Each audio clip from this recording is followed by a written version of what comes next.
Hello and welcome to the pilot cockpit.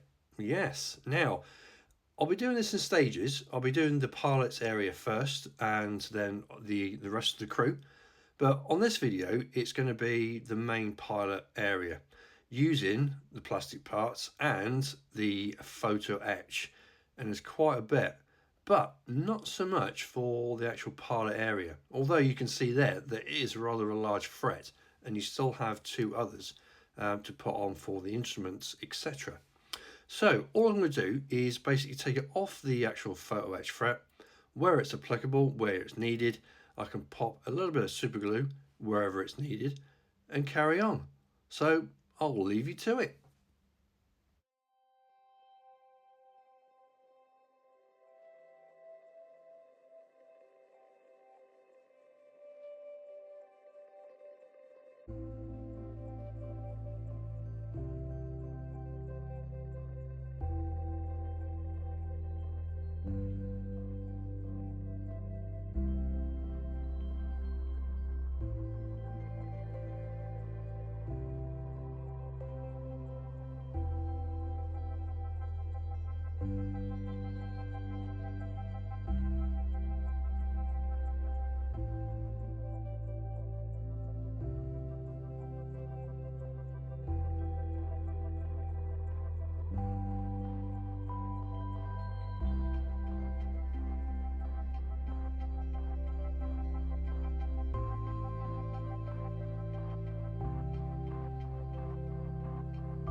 When it comes to actually bending the actual photo etch, I'm pretty old school really. I tend to use Tamiya's photo etch pliers, which really do a decent job. It's got a nice edge. So if you're looking for, well, any angle, you can actually get a decent bend on it. However, you do get, or you can get, other sort of like tools to aid you to bend the photo etch. There's what I'm using now, the Humble pliers, or you can get these like mini photo etch part benders. Yes. So depending on the complex of the actual shape of the actual part itself, you could, the simple pliers or one of the actual photo etch mini benders. Yes, I said it, benders.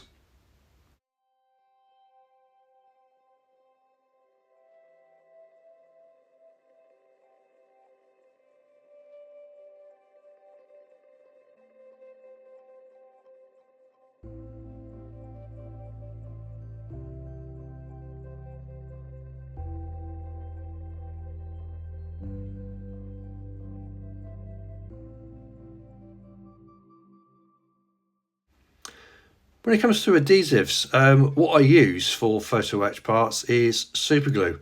It doesn't really matter what type. You can be that very sort of like thin stuff or gel type CA glue. It really doesn't matter. It does the same thing. So that is what I would recommend you using, whether it's putting metal to plastic or metal to metal. Super glue is going to be your best way. However, I do on occasions use PVA glue. People may frown upon that, or it won't be strong enough. Believe me, once CA glue is actually properly set and dry, it is a tough glue. Okay, and it's less susceptible of actually breakage. So if I was to drop anything with super glue on it, it could actually crack and just come straight off. Hopefully you won't drop it, because that's not the idea. But super glue, yep, that's the best one to use.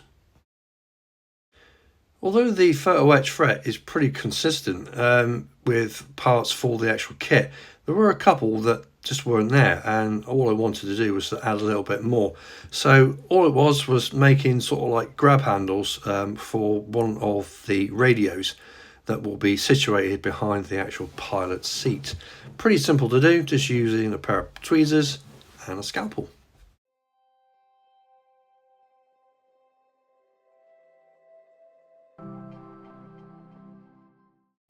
So with all the building out of the way, or most of, it was time for paint. So all I did was I primed the whole of the area of the cockpit in a black or rubber black from Tamiya, and then proceeded to use Hataka's orange line paint of C211, which is the interior green. Now, simply, it was just a case of applying the green in through the panels and just building the paint up, so it was leaving sort of like the shadowing effect using the actual black paint itself. So that was the idea, and yeah, I think it worked.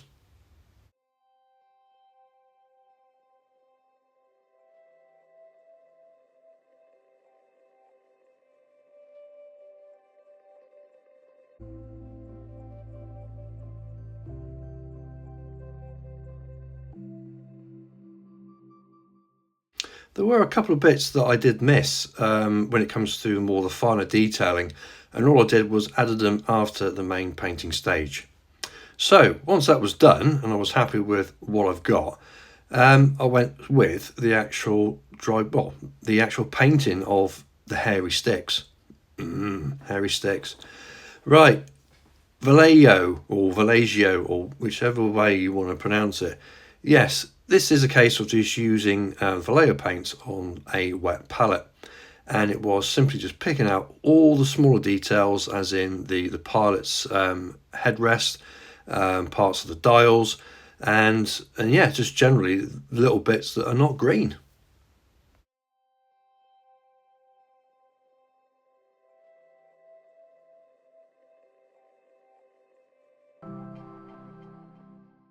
Now, starting on the old wear and tear side of things, I did use a much smaller brush, and I used the Citadel paints, which is bolt gun metal, just to simulate sort of the chipping effect, as it were, where the pilot's feet would actually be onto the actual floor. Now, I did use this. Yeah, I did think I got a good result. However, I did go back to it, as in you can see there, using a sponge, which did sort of like give you even more of a finer touch of the paint chipping.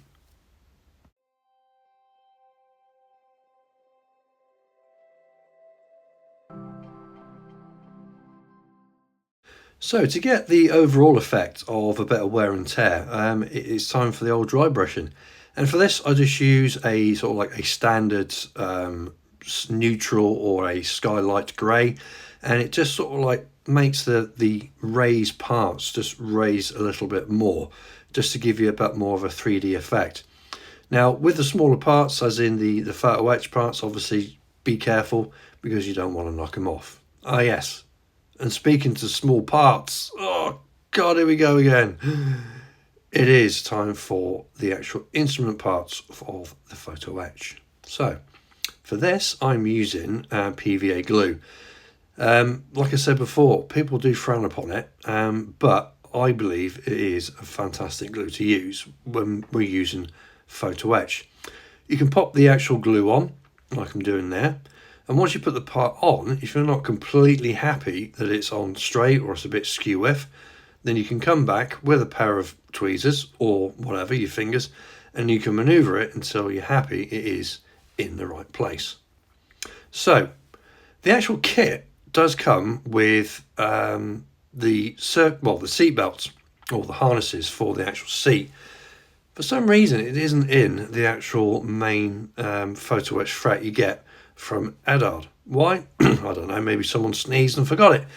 But the photo etch for the actual kit parts, they are they're rather thick, and yeah, not easy to maneuver, like I found out, because the photo etch kept popping off.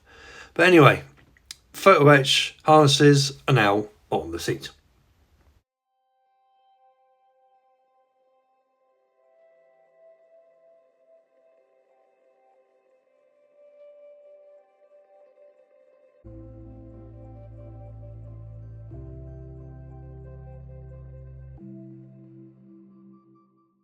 Now, a quick and easy way of getting a realistic look for the front part of your instrument panel is that I use PVA. Now, first of all, I put it around where the bezels will be, as in the instruments, and once you put the front fascia on, what will happen is the glue will come through the holes and make a bezel. Yes, it's that easy. So once you've done that, all I can do is put the PVA glue in random places where the actual front fascia of the instrument panel will be, and it will leave it there all nice and secure, and hopefully will give you that realistic look.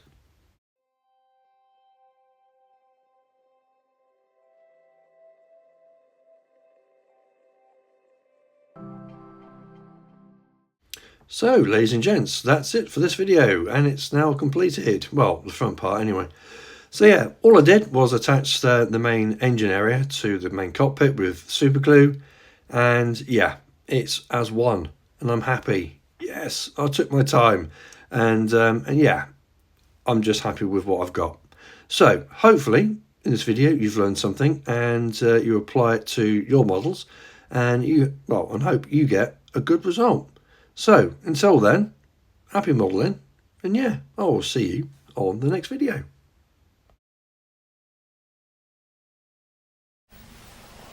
Wow!